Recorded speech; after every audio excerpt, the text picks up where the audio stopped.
열두 제자 혹은 열두 사도 가운데 두 사람, 작은 야고보 그리고 도마. 아마 도마는 많이 들었지만 작은 야고보가 여러분에게 좀 익숙하지 않은 그런 제자가 아닐까 이렇게 생각을 합니다. 먼저 작은 야고보 혹은 성경의 알페오의 아들 야고보, 마태복음 10장 2절과 4절까지, 그리고 마가복음 15장 40절에 이 제자에 대한 기록이 등장합니다.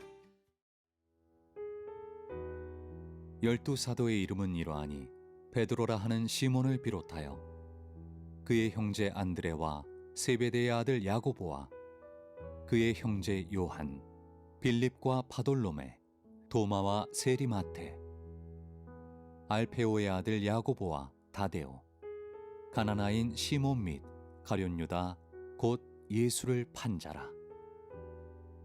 멀리서 바라보는 여자들도 있었는데 그 중에 막달라 마리아와 또 작은 야고보와 요새의 어머니 마리아와 또 살로메가 있었으니.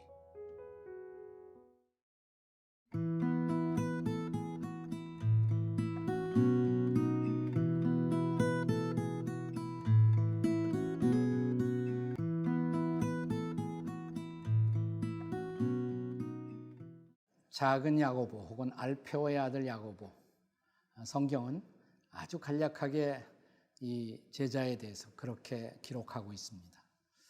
우리는 복음서를 읽어가면서 이 제자가 무슨 특별한 행동을 했다든지 어떤 대화를 했다는 기록조차 찾을 수가 없어요.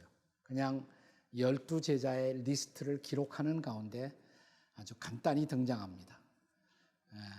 알페오의 아들 야고보 혹은 작은 야고보, 이렇게만 기록되어 있는 제자입니다. 그러니까 12 제자들 가운데서 가장 소개가 많이 되어 있지 않은, 정보를 찾기 어려운, 그래도 12 제자 속에 들어가 있었던 제자. 종종 우리가 부르는 찬송가 가운데 이런 찬송이 있죠. 이름 없이 빛도 없이 감사하며 섬기리다. 아마도 이런 인생을 살았던 제자가 아닐까 이렇게 막연히 추측되는 야고보. 근데 이 제자에 대해서 우리가 이렇게 성경 공부를 할 때 제일 혼란스러운 것은 뭐냐면, 야고보라는 이름이 그 당시 유대 나라에서는 아주 흔한 이름이에요.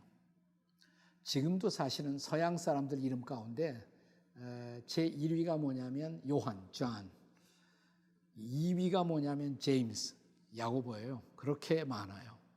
그러니까 성경에도 야고보가 많이 등장해요. 그래서 혹시 이 야고보가 이 야고보인가, 저 야고보가 저 야고보인가 우리를 혼란스럽게 할 때가 적지 않습니다.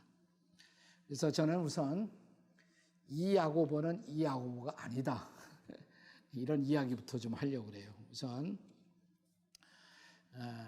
성경에 제일 많이 나오는 야고보는 세베대의 아들 야고보, 이렇게 되어 있습니다. 세베대의 아들 야고보.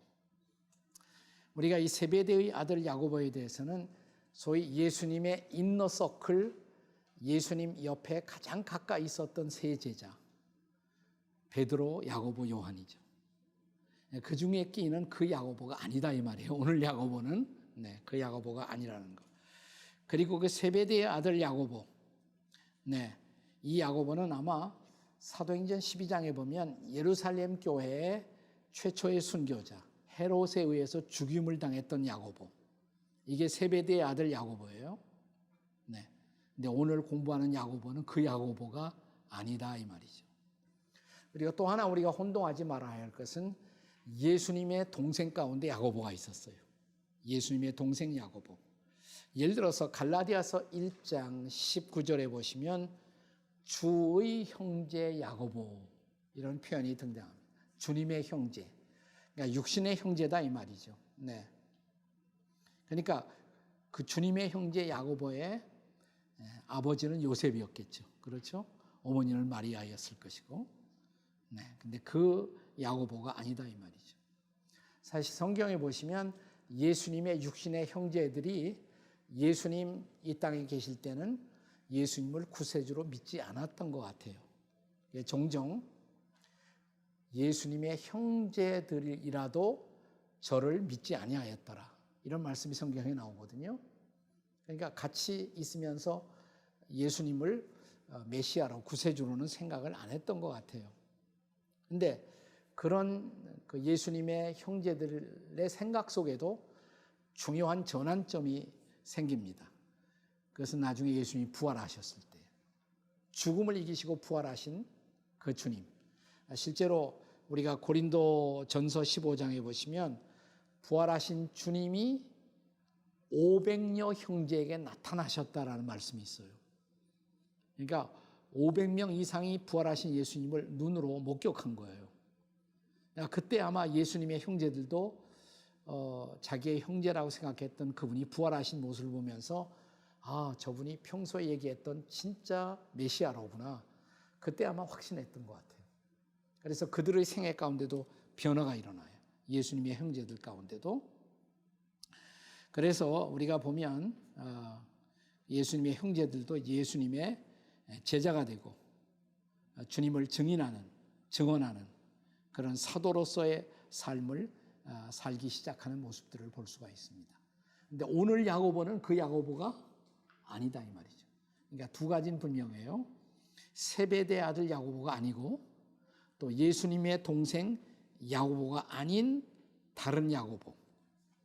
성경은 단순하게 그를 알페오의 아들 야고보다 이렇게 기록하고 있습니다. 알페오의 아들. 그러니까 그건 분명한 것은 오늘 우리가 함께 생각하려고 하는 야고보의 아버지의 이름이 누구다? 제가 너무 심오한 질문을 했나요? 알페오의 아들 야고보. 그러니까 야고보의 아버지는 누구다? 알페오다. 그런데 또 마가복음 15장 40절에는 어머니의 이름이 나와요. 어머니는 마리아다 이렇게 돼 있어요. 마리아도 많아 성경에. 그러니까 이것도 혼동이 돼요. 그러나 어쨌든 오늘 우리가 함께 나누려는 12 제자 중에 한 사람이었던 소위 작은 야고보 혹은 알페오의 아들 야고보의 아버지는 알페오고 어머니는 마리아다라는 것을 알 수가 있어요. 근데 마가복음 2장 14절에 보시면 또 이런 기록이 나와요. 그건 뭐냐면 알페오의 아들 레위라는 말씀이 나옵니다. 알페오의 아들 레위. 자, 우리가 지금 공부하려고 하는 사람이 야고보인데 알페오에게 아들이 또 하나 있었다. 그 아들의 이름은 레위다. 근데 레위에게 별명이 있어요. 레위의 별명이 누구냐면 마태예요. 마태. 그러니까 마태는 별명이고 본명이 아마 레위였을 거예요. 레위. 자, 그러면 굉장히 흥미로운 일이 생깁니다. 자, 오늘 우리가 공부하려는 이 작은 야고보는 예수님의 제자들의 그룹을 크게 세 그룹으로 나눠요. 첫째 그룹이 뭐냐면 우리가 제일 많이 성경에서 볼 수 있는 안드레, 베드로, 야고보, 요한. 이게 한 그룹이에요. 두 번째 그룹이 뭐냐면 빌립, 바돌로메, 도마, 마테. 그리고 마지막 세 번째 그룹, 성경에 가장 적게 언급된 그룹, 이게 누구냐면 바로 오늘 우리가 얘기한 작은 야고보, 다데오 유다, 시몬, 가롯 유다.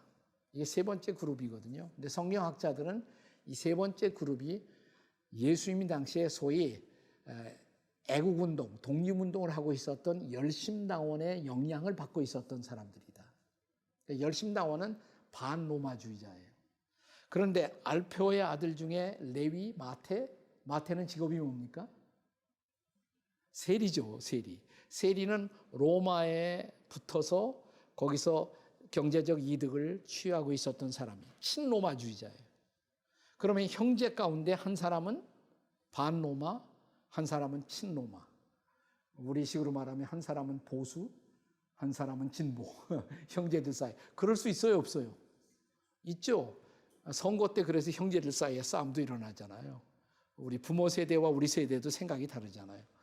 그래서 아마 그런 형제 사이에 갈등을 안고 있었던 사람이 아니었을까. 그러나 우리가 이 사람에 관해서 알 수 있는 유일한 정보, 작은 야고보. 왜 성경은 작은 야고보라고 했을까? 세 가지 추측이 가능해요. 첫째는 키가 작아서. 키가 작아서 막 이렇게 불렀을 가능성. 또 하나는 뭐냐면 다른 제자들보다 나이가 어려서 그래서 작은 야고보라고 불리웠을 가능성.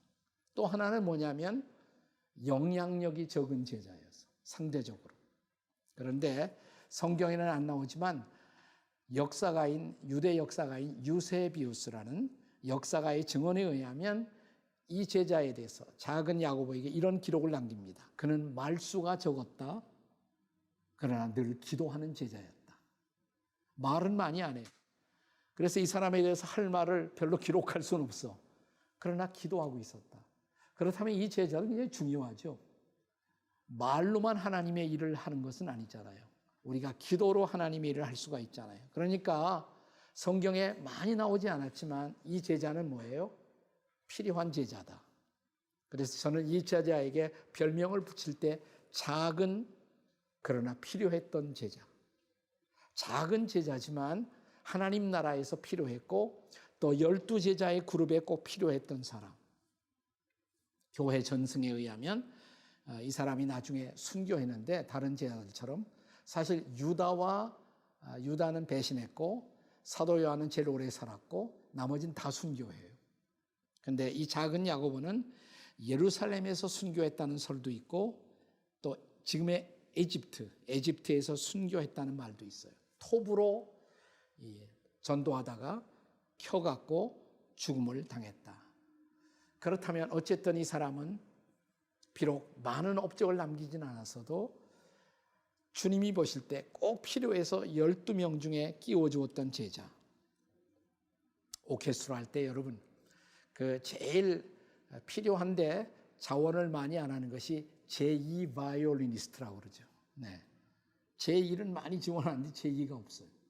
근데 제2 없으면 안 되잖아요. 필요해요. 꼭 필요해요.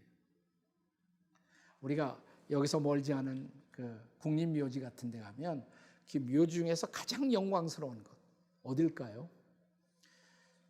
저는 제가 미국의 워싱턴에서 한참 살았는데 거기 알링턴 국군묘지라고 있는데 가끔 거기 가게 되면 행사가 벌어져요. 어디서 벌어지냐면 무명용사의 무덤. 네. 외국 국빈들이 오면 무명용사. 그렇게 이름이 많이 나지 않았지만 꼭 필요했던 사람. 저는 바로 이 작은 야고보가 그런 유형의 제자가 아니었을까. 뭐 성경에 거창한 기록이 없어도 그러나 하나님이 아시고 예수님이 아시고 당신의 제자로 불러주셨던 사람. 우리 가운데도 뭐 그렇게 뭐 역동적인 인생을 살지 않았어도 그러나 그리스도인으로서 묵묵히 예수님을 따라가면서 기도로 하나님의 일을 하고 있었다면 이 사람은 바로 작은 야고보 같은 존재다. 필요한 제자죠. 작은 야고보. 어쩐지 이 사람은 나 비슷해, 나 닮은 것 같아. 그런 사람이 있어요? 네. 자, 우리는 작은 야고보의 레슨을 가슴에 새기면서 이제 그 다음 제자를 또 우리가 생각해 보도록 하겠습니다.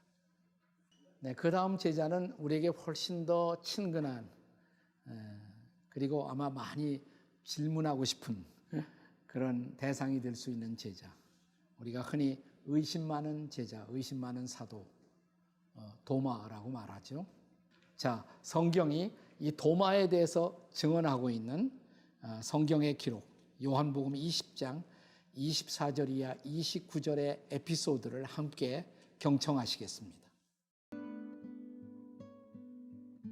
12제자 중에 하나로서 디두모라 불리는 도마는 예수께서 오셨을 때에 함께 있지 아니한지라.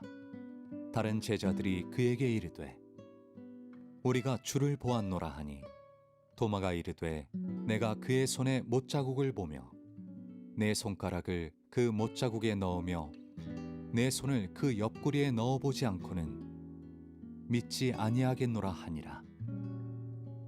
여드레를 지나서 제자들이 다시 집 안에 있을 때에 도마도 함께 있고 문들이 닫혔는데 예수께서 오사 가운데 서서 이르시되 너희에게 평강이 있을지어다 하시고 도마에게 이르시되 내 손가락을 이리 내밀어 내 손을 보고 내 손을 내밀어 내 옆구리에 넣어보라. 그리하여 믿음 없는 자가 되지 말고 믿는 자가 되라. 도마가 대답하여 이르되 나의 주님이시요 나의 하나님이시니이다. 예수께서 이르시되 너는 나를 본고로 믿느냐? 보지 못하고 믿는 자들은 복되도다 하시니라. 우선 우리는 이 사람의 이름에 대해서 좀 생각을 해보도록 하겠습니다. 우리 이미 경청했던 요한복음 20장의 말씀 가운데도 그냥 도마라고 하지 않고 디두모라 하는 도마, 생각나시죠? 네, 디두모라 하는 도마. 이 디두모라는 말은 본래 그리스어예요, 헬라어. 그리고 도마라는 것은 본래 아람어, 아라믹, 지금으로 말하면 시리아어죠. 근데 예수님 당시에는 그 유대 나라에서 가장 보편적으로 통용되는 말이 아람어였어요. 시리아어죠. 네. 그 말로 하면 도마. 지금 뭐 영어로는 우리가 토마스 이렇게 말을 하지만, 네. 그 그리스 말로 할 때는, 그러니까 그 당시 예수님 당시에는 그리스 말도 쓰여지고 아람어도 쓰여지고, 마치 우리가 일제강점기를 생각하시면 돼요. 옛날 한국 일제강점기 시대에 물론 한국말은 우리의 고유 언어니까 썼지만 동시에 일본어가 많이 쓰여졌단 말이죠. 그렇죠? 네. 그렇게 생각하시면 돼요. 근데 그 뜻은 똑같아요, 둘 다. 그러니까 디두모도 도마도 그 뜻은 뭐냐? 쌍둥이, 트윈. 왜 이름이 쌍둥이였을까? 아마 이 사람이 진짜 쌍둥이였으니까 이름이 아마 쌍둥이였을 거예요. 그러면 쌍둥이였으면 또 한 사람이 있었겠네요? 있었겠죠. 근데 성경이 기록을 안 해. 그러니까 알 수가 없어요. 어쨌든 이 사람은 쌍둥이다. 자, 쌍둥이라고 가정을 할 때 거의 틀림없이 아마 쌍둥이였을 거예요. 두 번씩 디두모, 도마라는 말을 쓴 거 보면, 여러분 가운데 혹시 쌍둥이 계십니까? 주변에 쌍둥이 보셨어요? 부모들이 쌍둥이를 양육할 때, 기를 때 아마 에피소드가 굉장히 많았을 것 같아. 쌍둥이들은 대체로 쌍둥이를 보면 부모님이 뭐예요? 옷도 비슷하게 입히죠. 왜냐하면 서로 다르게 입혀놓으면 둘 중에 하나가 질투할 수가 있으니까 시기할 수도 있고. 그러니까 부모들이 아마 더 신경을 쓸 것 같아요. 아마 이러한 쌍둥이였기 때문에 자라나면서 이 사람의 캐릭터 빌딩에, 성격 형성에 끼친 영향도 굉장히 컸을 것 같아요. 이 사람이 질문도 많이 하고 좀 까다롭다. 이것도 아마 그의 쌍둥이라는 출생과 무관하지 않았을까, 이렇게 우리가 상상할 수가 있죠.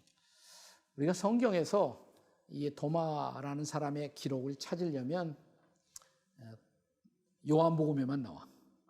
그러니까 예수님의 제자 명단에는 다 나오지만 공관복음에도 마태, 마가, 누가에 나오는데, 그러나 그가 한 말, 도마가 무슨 말을 했다, 행동을 했다, 이것은 요한복음에만 나온단 말이죠. 특별히 요한복음의 세 가지 에피소드, 사건 속에 도마가 등장합니다. 간단히 생각해 보겠어요. 첫 번째 에피소드, 요한복음 11장인데요. 그때 예수님이 친구처럼 여겼던 나사로가 죽어요. 나사로가 죽어요. 근데 예수님은 나사로에게서 멀리 이렇게 떨어져 있었어요. 그래서 나사로의 그 온우였던 마르다 마리아가 예수님에게 사람을 보내요. 그래서 우리 오라비가 나사로가 지금 죽어가고 있다고. 근데 예수님이 빨리 안 가. 그냥 친구면 빨리 그냥 가서 좀 기도해 주시고 고쳐주시면 얼마나 좋아요. 근데 사흘 이상 늑장을 부리세요. 그리고 갑자기 예수님이 말씀하시기를 이제 나사로가 잠들었다.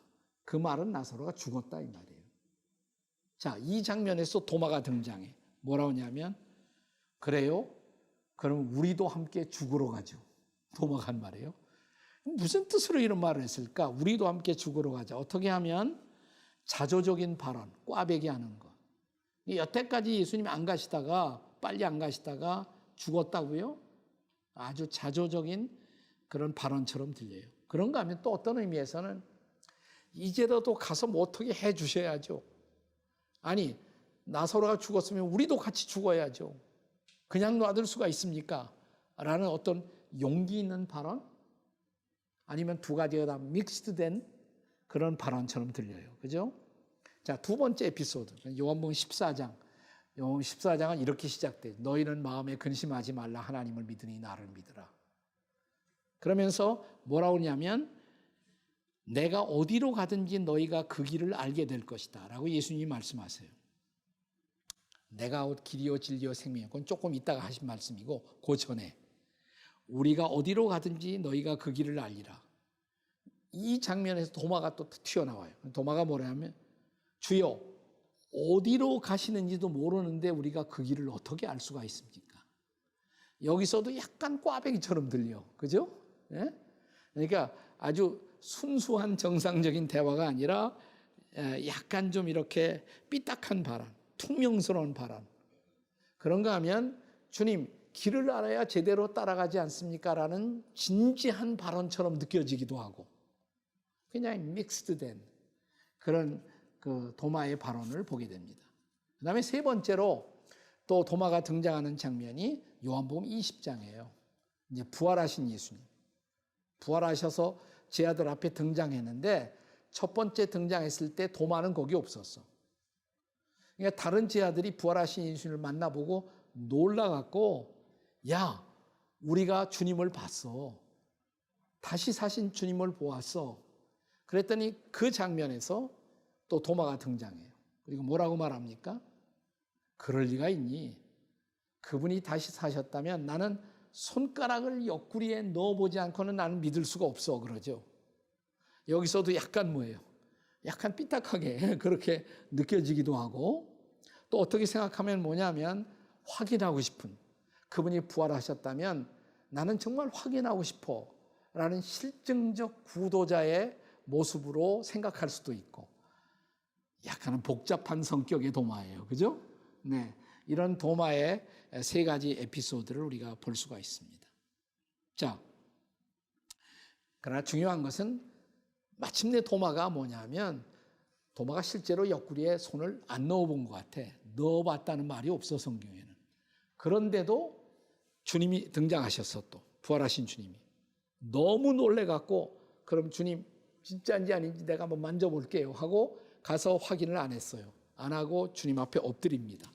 엎드리면서 나의 주 나의 하나님 My Lord my God 나의 주 나의 하나님 하고 고백하거든요. 그래서 그때부터 정말 진정한 제자의 삶으로 도마가 주님을 증거하는 일생을 살아가게 됩니다. 자, 우리는 그가 이제 마지막에 교회 전승 역사에 보면 어디까지 가느냐 하면 페르시아 갔다가 인도까지 가. 인도에 가서 그가 선교를 합니다. 여러분 인도 선교 그러면 인도 미션 그러면 인도의 선교의 불멸의 금자탑을 남겼던 어떤 사람이 생각이 나십니까? 현대 선교의 아버지 윌리엄 캐리 이름 생각나요? 윌리엄 캐리. 네. 인도 선교의 문을 열었던 사람이에요. 근데 윌리엄 캐리가 가기 전에 먼저 간 사람이 누구냐? 도마다 이 말이에요. 도마가. 12제자 중에 도마가 가서 지금 도마의 흔적이 여러분이 인도나 파키스탄 가면 많이 남아있어. 도마 기념교회도 있고 거기에. 도마 기념교회. 그래서 마지막에 그는 인도에서 순교합니다. 자, 그러면 단순한 의심 많았던 약간은 복잡했던 성격의 제자 도마가 복음을 인도까지 전하고 순교하는 그러한 사도가 될 수 있었던 배경은 뭐냐? 이 사람의 인생을 스터디하면서 우리가 정말 실증적 회의론자에서 그리스도를 위해서 순교하는 증인으로 삶이 변했던 이유 저는 네 가지가 중요하다고 생각해요. 네 가지. 첫째는 질문의 중요성. 질문을 해야 돼요. 여러분 신앙생활 하다 보면 질문이 생기잖아요. 그때 질문을 하셔야 돼. 가만히 있으면 안 돼. 질문하는 학생이 똑똑한 학생. 질문하는 성도가 신앙이 성장하는 성숙하는 성도예요. 질문을 해야 대답을 얻으니까. 그 다음에 교제를 해야 돼요. 성도들과 교제해야 돼. 그가 이 도마가 약간 삐딱하고 자조적인 모습을 보일 때는 항상 뭐냐면 다른 제자들과 함께 있지 않았기 때문에 생겨요. 부활하신 예수님이 나타나는데 거기 없었어, 도마가 처음에. 그래서 예수와 함께 있지 아니하였더라, 이런 말이 성경에 등장한단 말이죠. 근데 그 후에 제자들의 기록을 보면 도마가 빠지지 않아. 그 후에는 항상 같이 있었어요. 요한복음 20장 26절에 보시면 이런 말씀이 있어요. 도마도 함께 있고, 도마도 함께. 문이 닫혔는데 예수께서 오셔서 함께 하셨더라.